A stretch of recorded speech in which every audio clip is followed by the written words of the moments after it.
Drishyam 3 is not the movie people expected. It does not chase the smartest twist. It goes darker, heavier, and far more emotional than anything we've seen before. Consider this your definitive spoiler alert, because this is a movie that absolutely needs it. If you came here expecting another triumphant chess match where Georgekutty smiles his way past the police, adjust your expectations right now. This is less a puzzle and more a breakdown. Let's look at how this story actually unfolds and how the past has finally poisoned the present. Georgekutty has finally achieved his dream of producing a movie called Drishyam based on Vinay Mohan's book. But behind the scenes, his family is suffocating. The town is still gossiping, and the everyday reality of living with a dark secret is taking its toll. The narrative shifts when the family tries to get their eldest daughter Anju married. Every proposal gets rejected due to their notorious past until a UAE based businessman named Avira enters the picture. But Avira isn't a savior, he's a pawn. It turns out Varun's parents, Geetha and Prabhakar, haven't given up. They have hired Sahadevan, the brutal, now suspended cop from the first film, who is operating outside the law as a private shadow broker. They manipulate the marriage alignment, planning to frame Anju for a staged assault at a resort to prove she has severe psychological issues. But Sahadevan's personal hatred and greed override the plan. He goes completely rogue.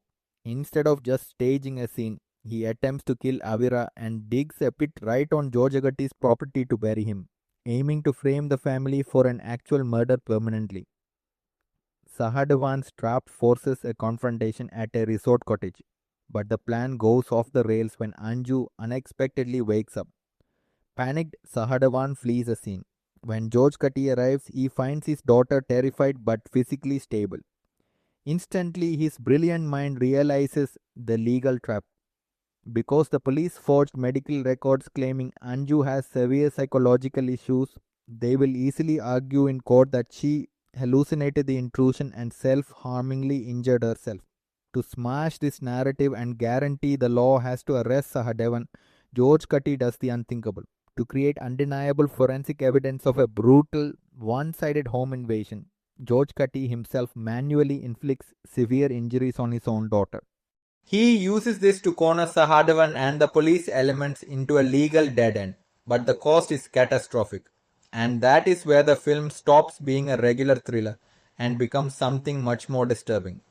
To understand why this movie feels so fundamentally different, we have to look back at the franchise's DNA. In Drishyam 1 and 2, the energy was built entirely on clever survival, an intricate police game, and a thrilling cat and mouse dynamic. Georgekutty was the ultimate cinematic strategist, always one step ahead, manipulating timelines, swapping forensic evidence, and outsmarting top tier investigators. But Drishyam 3 strips away the glamour of the perfect crime.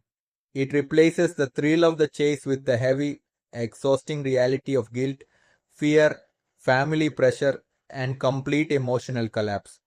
Georgekutty is still surviving, yes, but he is paying a devastating human cost to do so. The earlier films asked, how will he escape? This one asks, what has he become while escaping? When a father has to physically harm his own traumatized child just to win a legal battle against his enemies, the victory ceases to feel like a win. Georgekutty admits he isn't scared of the police anymore. He is terrified of his own reflection. His ultimate surrender and 5-year prison sentence isn't just a legal maneuver, it's an act of desperation to save his family from himself. Let's do a quick reality check on what the audience expected versus what Jeetu Joseph actually delivered.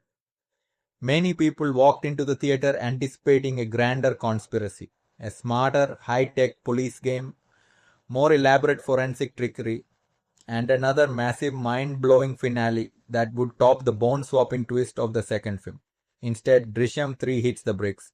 It gives us a slower pacing, heavy family tension, less pure thriller payoff, and a massive dose of emotional damage. The climax isn't a magic trick, it's a tragedy. So if people came looking for a pure fast-paced shocker, they may leave divided. But if they came for a serious, grounded franchise chapter that addresses the psychological weight of murder, this does the job beautifully.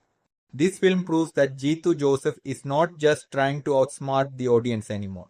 He is using this franchise to show how fear keeps living inside a family long after the body is buried. Personally, I view Drishyam 3 as a necessary neutralizer for the franchise. It doesn't disappoint, but it also doesn't give you that ecstatic, mind blowing impact of the prequels. It grounds the universe. It shows that actions have consequences that a clever alibi can't erase. But let's be real about the chilling tail end of the film. When Geetha looks at a jailed Georgekutty and coldly states that she doesn't want him, she wants Anju. The stage is set for a potential fourth chapter. If there is a Drishyam 4, the creators mostly cannot go for another neutralizer. We don't need another slow burn. We don't need another holding pattern. It needs an end with something big, final, and unforgettable. At the end of the day, Drishyam 3 does not try to be the smartest film in the franchise. It tries to be the most emotionally unsettling one. And that choice changes everything.